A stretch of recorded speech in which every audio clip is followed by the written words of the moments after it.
Aga jinglekai ISL semi-final leg 1 hapring ke Mumbai City Persia ya ke Bengaluru.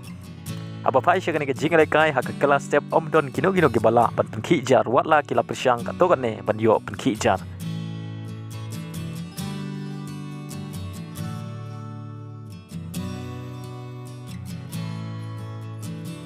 Henry Day hak kilamit kata hak minit ke bah nyau peupra lengbau Sunil Chetri ke Bengaluru. Kalau yo bentiap ya ke gol ke Benengkong hakari ke jinglekai.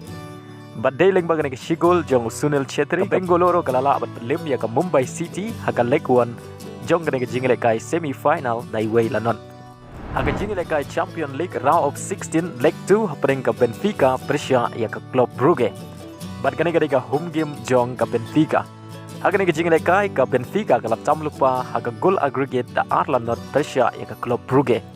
Aba pai syakani ke jinglekai ke Benfica kala Joshua bat penkijar ningpong tang haga minit ke balai Henry lengba ke jingerap jong ka VAR u referee klem ken gol. Badai haga minit ke balai peupra lengbau Silva bala penbu dau Gonzalo Ramos ke Benfica kala yo bentep ya ke gol ke Beningkong.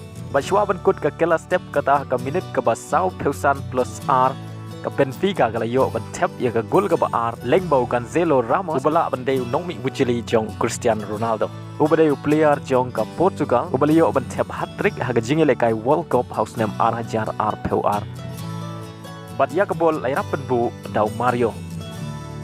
Bat haga kilamit kata haga minit ke basan punyau saisin Gonzalo Ramos uliyo biang bentep ya ke gol ke R ke jong o bat ke balai nak bentah ke Benfica.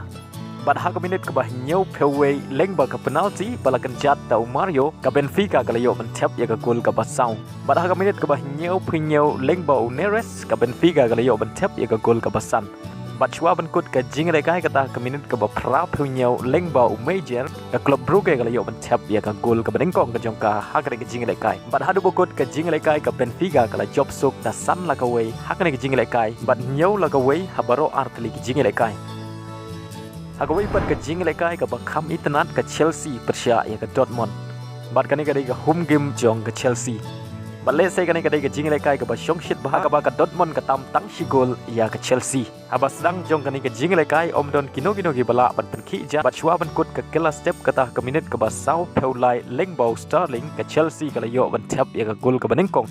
Bat ke dairu ke gol penyakhaj ha ke gol aggregate. Pada haka kilamit kata haka minit ke basau peupra lengba ke handball bala penti kena ada ke VAR ke Chelsea kala yo ya ke penalti.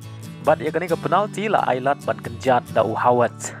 Henry haka ni ke penalti uhawat ulio ban kenjat Arsin haka sin ke Benengkong uhawat uklem la ban penrong Henry namar ke jingtam jong ukul keeper ya ulai referee ula ailat biang saisin ya uhawat bat kenjat ya ke penalti. Badai haka sin ke baar uhawat ulala ban penrong ya ke penalti kata haka minit ke basan peulai. Badai leng bagani ke gol jong uhawat ke Chelsea kala tam ya ke Dortmund haka gol aggregate da R lakaway. Hadu bokut ke kendai peu minit ki rang yelekai jong ke Dortmund ki klemla ban sikuliang ya ke shigol jong ke Chelsea. Badai leng bagani ki R gol ke Chelsea kala la ban pelim ya ke Dortmund da R lanot haka ni ke jinglekai bat R lakaway. Haki artli ki jinglekai. Bat leng bagani ki jingjob ke Chelsea kala yo ban Rung syaka Quater-Final jong ke Champion League menta ke Samoy.